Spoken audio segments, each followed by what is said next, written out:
Rain of fire fell from the sky.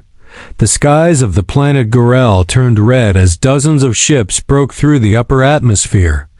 Civilians screamed in the streets, running for cover. Alarm sirens echoed across the city domes. This was no drill. War had begun. No one on the alien High Council expected the humans to strike first.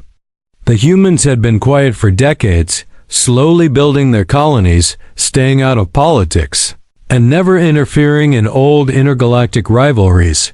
But something had changed. Something had pushed them to act. High Chancellor Bresner stood with trembling hands, watching the large view screen in the war room. Red dots blinked across the planetary defense grid. One after another, their defense towers went dark. The human ships were fast, agile, and deadly. And then, the impossible happened. A Titan beast, a creature believed to be untamable, unkillable, and too ancient to move from its nesting ground, was suddenly on the battlefield, and it wasn't attacking the humans. It was walking beside them. Council members rose from their seats in disbelief. That's impossible, one whispered. That Titan should have destroyed their entire army. Another gasped. Look. It's following the human commander like a trained hound. The room went silent. Far below the floating council station. War raged on the surface. Smoke curled up into the air, black and thick. But everyone on the council now stared at the grainy footage of one man cloaked in dust and blood, walking calmly beside the Titan as if it were his pet. His name was Elias Ward, and no one knew how he had done it. Only a few days ago, Elias had been a simple field leader in the outer colonies. He was known for doing things his own way, ignoring orders when they didn't make sense, and showing strange mercy to captured enemies. He had been stationed near Gorel not for battle but for research. But when the High Council approved the secret transfer of a sleeping Titan egg into their weapons facility, everything changed. The Titan hatched early. It destroyed everything inside the facility, killing hundreds. The Council tried to cover it up. But Elias survived, and when he emerged 3 days later, carrying no weapon and covered in claw marks and burns, he wasn't alone. The Titan followed behind him, quiet and obedient. He had tamed it, but no one saw how. Now as human dropships swarmed the skies, the Titan charged through Council defense units like they were made of paper. Elias stood at its side, calm and wordless, not giving orders, but simply watching. Like the Titan acted on its own, but still listened to him. Why is he here? One of the council members whispered. What does he want? High Chancellor Bresner narrowed his eyes. He's not here to destroy us, not completely. He's here to send a message. As the Titan ripped through another defense crawler, the human ground forces held back. They didn't fire. They didn't advance. They simply stood in rows waiting. It was as if Elias was giving them a chance to surrender, but the council wasn't ready to. Surrender. Not yet. Inside Elias's private comms channel, a voice crackled through his second-in-command. Captain Raleigh, they're panicking up there. Shall we begin the next phase? Elias didn't respond right away. He looked at the Titan beside him. Its massive breath steamed into the cold air. Its scales shimmered with leftover plasma. But its eyes, huge and golden, were calm. He reached up and pressed a hand to its leg. Then finally, he spoke. No, we wait. Wait for what? Raleigh asked. For them to understand what they did, Elias said quietly. And for them to realize I'm not here for revenge. I'm here for truth. High above, the council chamber was in chaos. Members shouted at each other, some calling for total evacuation, others for immediate strike, and one even suggested nuking the entire surface, including their own city, just to stop the Titan. But Bresner stayed silent. He stared at the human man on the screen. Something in Elias's eyes disturbed him more than the beast at his side. It wasn't rage. It wasn't bloodlust. It was sorrow. The kind of sorrow that only came from betrayal. Pull the records, Bresner ordered suddenly. Go back 6 months. I want every file on Project Sorrowfang, especially the deleted ones. One of the aides hesitated. That project was sealed by command code. Even I don't have. Break it open, Bresner shouted. I want to know what we did to that man. I want to know what turned him into this. The aide moved quickly. Outside, Elias sat on a fallen support beam. The Titan rested beside him, coiled like a beast waiting for its master's next breath. But Elias didn't speak to it. He only whispered something no one else could hear. I begged them not to touch that creature, he said. I warned them it wasn't meant to be caged. The Titan turned its head slightly, as if listening, and now they'll learn. Asterisk in the cold underground vault of the council tower, alarms still echoed faintly in the walls. 2 guards dragged a shaking old technician into a sealed archive room. His hands were chained, his white coat was torn, but his eyes were full of dread. You worked on Project Sorrowfang, one guard said coldly. You're going to tell the High Chancellor exactly what happened inside Lab 7. The technician collapsed to his knees. I told them it was too dangerous, he muttered. They wouldn't listen. Inside the control room, Chancellor Bresner stared at the security screen. Behind him, more data files unlocked showing horrible things. Footage of the Titan Cub being shocked with sonic prods, injected with suppressants, and locked in soundproof cells. It had been a test. A weapon trial.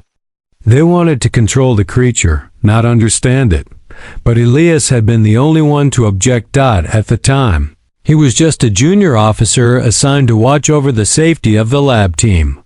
But the moment he realized the council was trying to force the beast to obey, he filed a formal protest. They ignored him. When he refused to leave the Titan's containment area during a stress test, they locked him inside too along with the beast. The logs showed that was the last time anyone entered the chamber. 3 days later, he walked out alive.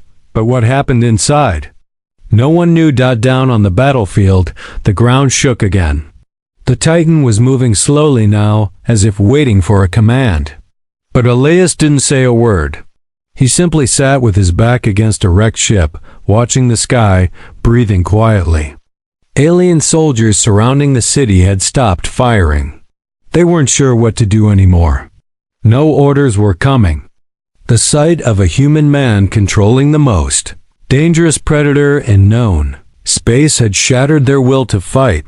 Some were even retreating. That's when a bold young council member named Vel turned to Bresner. This is a mistake, she said. We tried to break nature and now it's broken us. If he wanted us dead, we'd already be ash. Maybe we should talk to him. Bresner shook his head. No, we don't talk to monsters, we destroy them. But even as he said that, a new image appeared on the view screen alive feed. From the city's last surviving aerial drone. It hovered low over the battlefield, zooming in on Elias's face. He looked straight at the drone, straight into the lens. Then he raised one hand, not as a threat, but as a signal. He wanted to speak. Across the communication network, all encrypted channels suddenly opened. His voice rang out, clear and calm, through every council speaker. This is Elias Ward, former command operative of the human outer colonies. I am not here to conquer your world. I am not your enemy. His voice was quiet, but it carried strength. I came here for one reason, to stop what you started. You tortured something ancient, something sacred. And when I tried to stop you, you left me for dead. All over the city, soldiers froze. Civilians stopped running. Council members leaned forward. The Titan is not your weapon, Elias continued. It chose to spare me, not because I tamed it, but because I listened. On the screen, the Titan slowly knelt beside him, a 20-meter-tall monster bowing its head. Not in submission, but in trust. "I didn't tame the beast," Elias said. "I earned its respect." Silence. Then chaos. Inside the chamber, Bresner roared with anger. "Cut the transmission! Jam the frequencies!" But it was too late. The people had heard. The soldiers had heard. Even some of the council members looked shaken. One of them whispered, "What if he's telling the truth? What if the Titan isn't attacking because it doesn't want to?" Vel stepped forward. "Let me speak with him." She said, "Let me go down there and find out what he really wants." Bresner slammed his fist on the table. "You will do nothing without my command. That thing killed thousands. It must be destroyed." But then something happened that no one expected. The Titan stood. It looked up toward the sky, toward the floating tower above. And it roared. Not in rage, but in warning. Elias stood with it. "They're still hiding something," he whispered to the Titan. "They'll never admit what they did. Not unless we make them." The beast growled low, its golden eyes glowing. Then Elias said, loud enough for all to hear, "This is your final hour to surrender the truth, or I will unleash the full wrath of what you tried to cage." The ground didn't move, the Titan didn't strike, but in the floating council tower above, fear gripped every heart. The silence after Elias's words felt louder than any explosion. Some council members still believed they could win. Others weren't so sure anymore. Chancellor Bresner paced the floor like a caged animal. His fingers tapped nervously on the datapad in his palm, running through emergency plans, orbital strike codes, old war protocols. But none of it changed the truth. Staring him in the face, a single human had undone everything, and he wasn't even fighting. "Where's the override?" Bresner snapped. "The orbital rail cannons, are they online yet?" A technician answered with hesitation in her voice. "We need 5 more minutes. The human hacked our uplink system. He's blocked several control channels." "Then burn him off the map," Bresner growled. "But what if the Titan survives?" Another member whispered. "We've seen it take hits that should have turned it to ash." Bresner turned sharply. "Then let it survive. Let it crawl back to whatever hole it came from. But that man, Elias Ward, must die." While the council panicked, Vel moved quietly. She stepped out of the chamber, her heart pounding. She couldn't ignore what she'd seen. Elias hadn't come as a conqueror. He came as a man holding back the one creature that could destroy their world in a single night, and he was giving them a chance to admit what they did. She entered her private shuttle, bypassing security, and sent a single encrypted message. Down to the surface. "Elias, I want to meet." Far below, Elias read the message on his wrist display. He didn't smile, but his shoulders eased a little. He looked at the Titan still sitting beside him like a mountain of breathing stone. "She's coming," he said softly. "Maybe. Not all of them have lost their sense." The Titan snorted as if doubtful. Within minutes, Vel's ship descended slowly onto the cracked plains outside the city. Dust swirled up. She stepped out alone. Her eyes widened at the sight of the Titan. Its claws were as long as her entire body. Its teeth were sharp as knives. But it didn't move. Elias stood between her and the beast. "Stay calm," he said. "If you run, it might think you're prey." "I'm not here to run," Vel said. Elias studied her face, then nodded. He gestured toward a broken transport. "Show where they could sit. I didn't expect anyone from the council to have the courage to come down here." Vel sat across from him, brushing dust from her coat. "I didn't come as a councilwoman. I came as someone who wants to stop this from becoming worse." Elias leaned forward. "Then listen closely. The beast you tortured, this Titan, is one of a kind. It doesn't just feel pain, it remembers it. And it never forgets who caused it. Vel's voice lowered. You said you didn't tame it, but it listens to you. I stayed with it when it was dying, Elias said. In that lab, while your scientists were trying to break its mind, I offered it food. I spoke to it. I touched it without fear. And when it woke fully, it didn't eat me. It looked at me like I was the only thing in the world that hadn't heard it. He looked away, remembering something deeper, something painful. I thought, I could protect it from your greed, but they locked me in. Left me inside as punishment.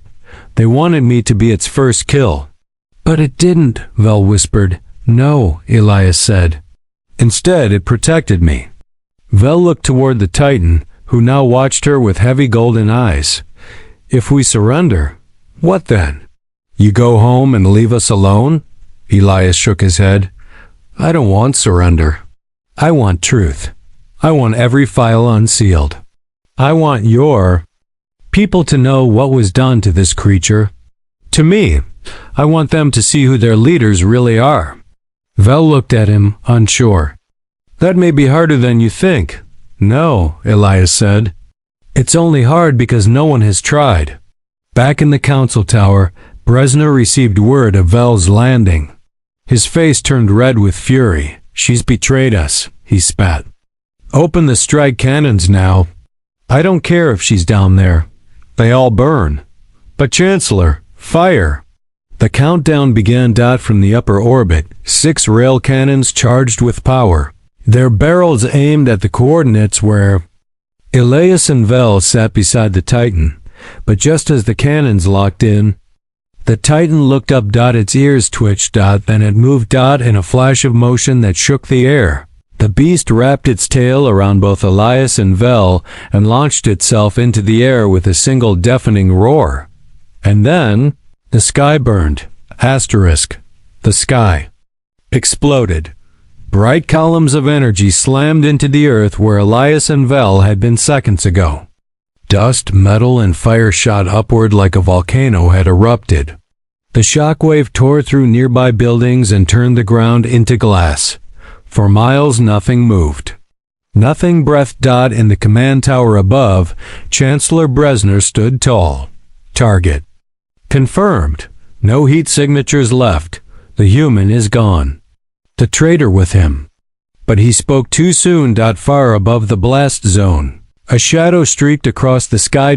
It was the Titan. Wings spread wide, claws glowing from heat. It had leapt into the air at the last second, carrying Elias and Vel tightly in its tail coils. They soared beyond the blast radius, then dove into the ruins of an old mining crater. The Titan landed hard, sending a quake through the dirt. It uncurled its tail gently, laying Elias and Vel on the ground. Smoke trailed from its back where the cannon blast had nearly grazed its skin. It let out a low growl, not in pain, but in warning. They tried to kill us. Vel gasped, her body trembling. No, Elias said coldly. They tried to erase us. Vel looked at him. We need to respond. You can't just let them do that. Elias stood, brushing dirt from his coat. I'm not going to let them, but I'm also not here to start a war. That's what they expect. That's what they want. He turned toward the Titan, placing a hand against its warm, breathing chest. We do something they fear more than violence, he said. We show the people the truth. Vel stood up slowly, still shaken. How? Elias tapped his wrist device. It glowed with a soft pulse. I've already collected all the records. Everything from Project Sorrowfang, the torture, the experiments, the cover-ups. I made copies of it all. He looked at her with steady eyes. Now we send it across the system to every citizen, every soldier, every council world. The people need to see what their leaders buried. Vel hesitated. You realize what that will do? It will collapse the entire council. Good, Elias said without emotion. Let it fall. As he activated the transmission, data streams surged through the satellites still active in orbit. Dozens of encrypted files burst open across public networks. Images, videos, audio logs. Thousands of years of trust crumbled in minutes. On every screen, citizens watched as council scientists shocked the baby Titan again and again. They saw it screaming, chained, its eyes wide with terror. Then they saw Elias, a lone man, sit beside it, offering food, water, and silence. The story spread like wildfire, and so did the fury. On the council tower, panic broke out. We're losing control of public feeds. Civilian protests in every major city. Riots have already started in Zone 3. Military units refusing Brezhner's orders, some are laying down arms. Brezhner screamed into the air. "Shut it all down." "We can't," a technician stammered. "They're pulling from every relay node. It's out of our hands." Then came the worst news. "The Titan, it's heading toward us." Brezhner turned slowly toward the screen. There it was, charging through the sky again, wings ripping through clouds like knives. Atop its back, Elias stood like a silent shadow. Arms crossed, not holding weapons, but holding judgment. "They're coming," someone whispered. "No," Brezhner hissed. "They're not coming. They're dying." He rushed to a secret chamber behind the council throne. The door is sealed. Shut. Inside was a massive red button protected by biometric scans. "Prepare the Omega device," he ordered. Everyone froze. "But sir," "that will destroy the entire tower. Millions will die." Brezhner's eyes were wild. "Then let them die. I will not fall to a traitor and a beast." Outside, the Titan soared closer. Its wings folded back as it prepared to land on the top deck. Soldiers scrambled. Some fired their weapons, but the beams only bounced off its scales. Vel shouted over the wind, "We don't need to fight them." Elias said nothing. He only stared down at the tower. "Do you trust me?" he asked the Titan. The beast growled. Onsen leapt forward. The roof shattered as they landed, and Elias walked straight through the flames. Smoke and fire filled the top level of the tower. Alarms wailed through every corridor. Soldiers dropped their weapons and ran as the Titan's massive feet crushed the steel floor panels like paper. Elias stepped down from the Titan's back. Calm and steady. His clothes were torn.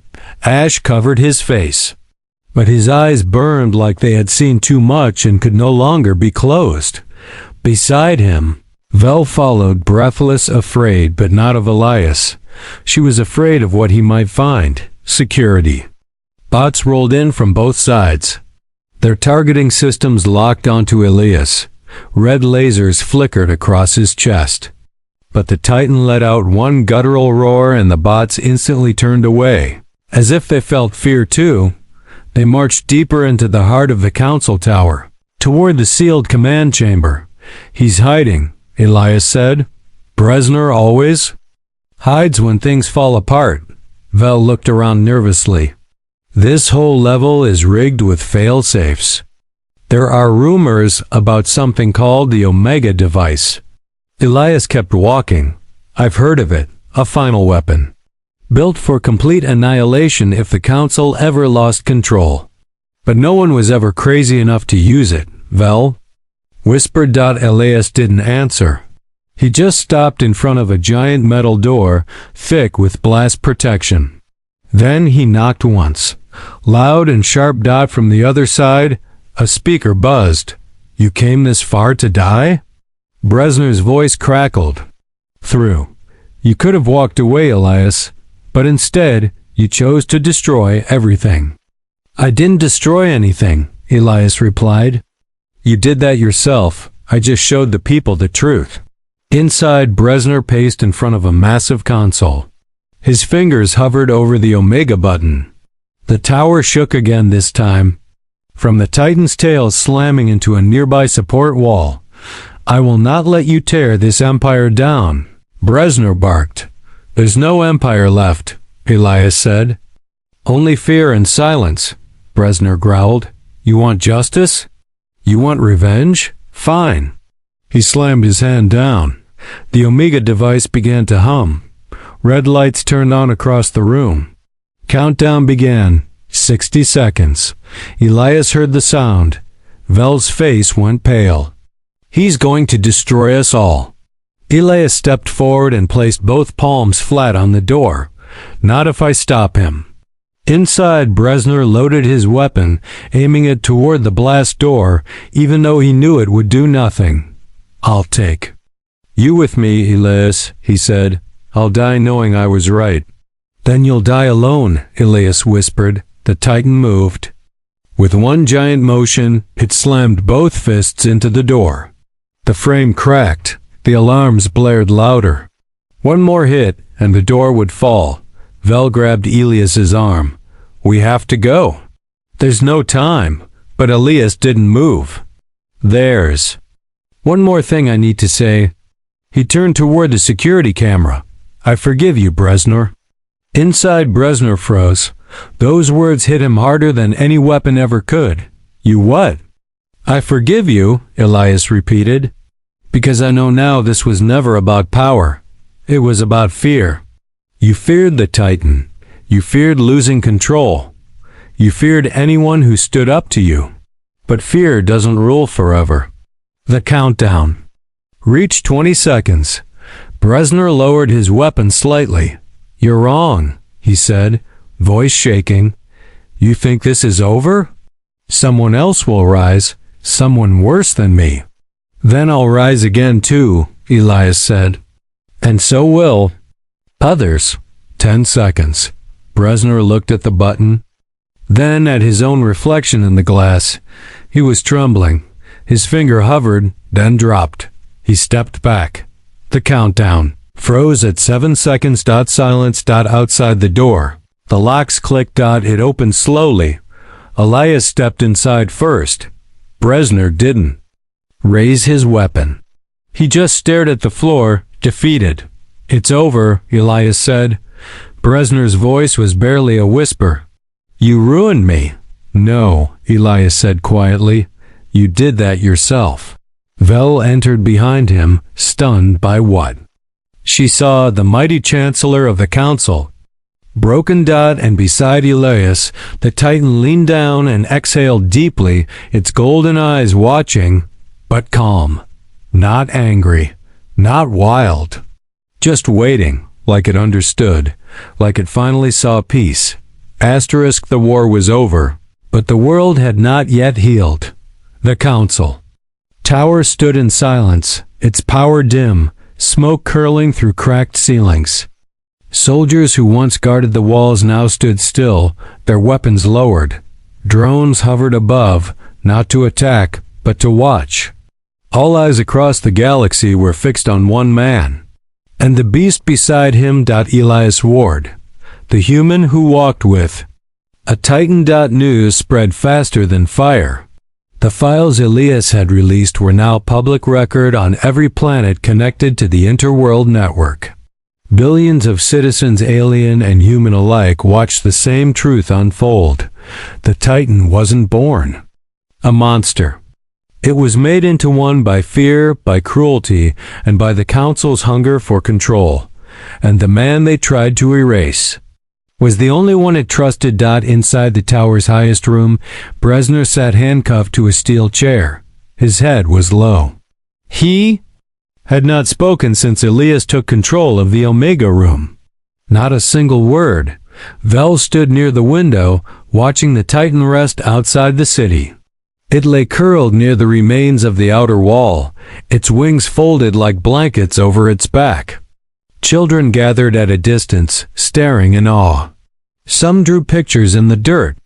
Others waved. Elias entered the room quietly. They don't see a monster anymore, Vel said without turning. They see something else now. They see what they were never allowed to see, Elias said. The truth, Vel nodded. And now, what happens next? Elias looked out the window with her. That's not up to me. Vel turned toward him. It should be. You earned that right. I didn't come here to take power, Elias said. I came here to stop a lie. Behind them, Bresner finally spoke. His voice was weak. You think you've changed everything? You think exposing me will change what's out there? Fear still rules this galaxy. Someone will always want to control that beast. Elias stepped closer. I know, he said calmly. Which is why it won't stay here. Vel blinked. What do you mean?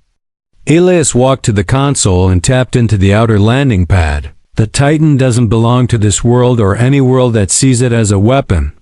It's going somewhere it can't be used. Somewhere no one will try to control it again.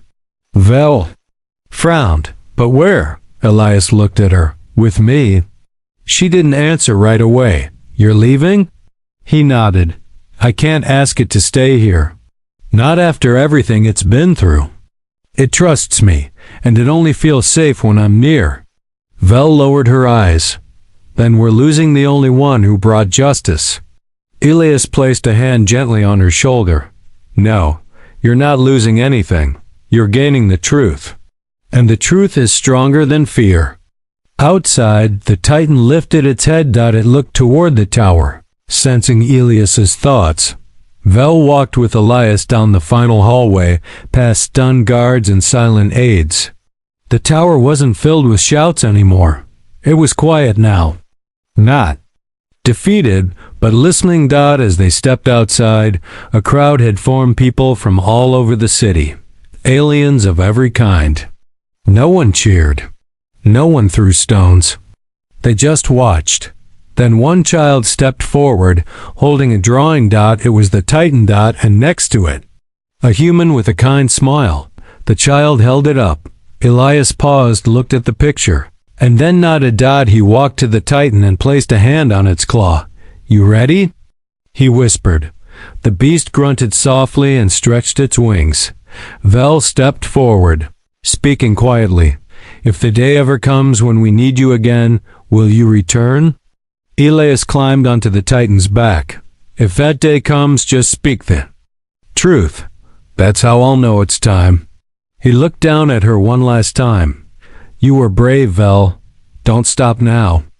The Titan's wings opened fully, and with a powerful leap, it rose into the sky, carrying Elias into the clouds. The wind stirred the dust. The people below watched until the shadow faded into the blue, and for the first time in decades, the Council City felt something it hadn't known in years. Hope. Years passed. The galaxy moved forward. The old council system collapsed within months after the truth came out. Protests grew into reforms. Bresner was sentenced not by revenge, but by law. The people had changed because they had seen something they could never forget. A Titan showing mercy, and a human who walked beside it like a brother. Vel became a leader not through power, but through trust. She didn't rule by force.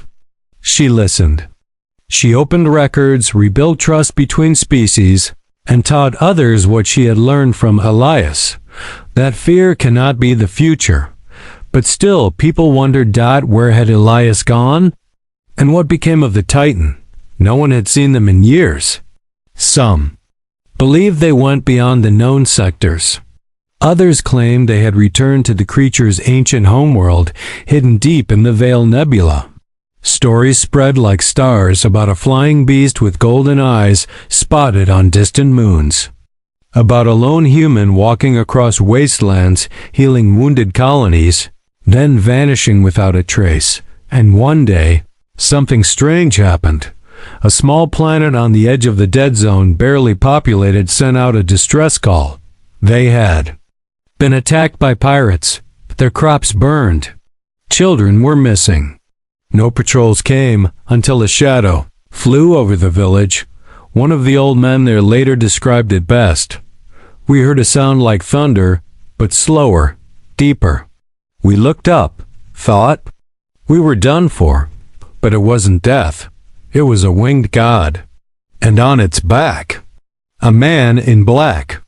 The pirates vanished by the next morning. Not a single villager was harmed. Instead, they found crates of food, medicine, and on top of one box a child's drawing, a Titan, a human, and a sun behind them. Back on Vel's new capital world, she sat in her garden when an aide brought her the report. She read it in silence, then smiled. He's still out there, she whispered. Not for war. Not for revenge, but for balance. Elias Ward. The human who walked with the Titan not because he conquered it, but because he understood it had become a myth, a legend, a quiet protector in the shadows of space. And to those who remembered the day the Titan landed and did not destroy, they never forgot the lesson it left behind. Sometimes the most powerful force in the galaxy is not fear, but the one who chooses not to use it.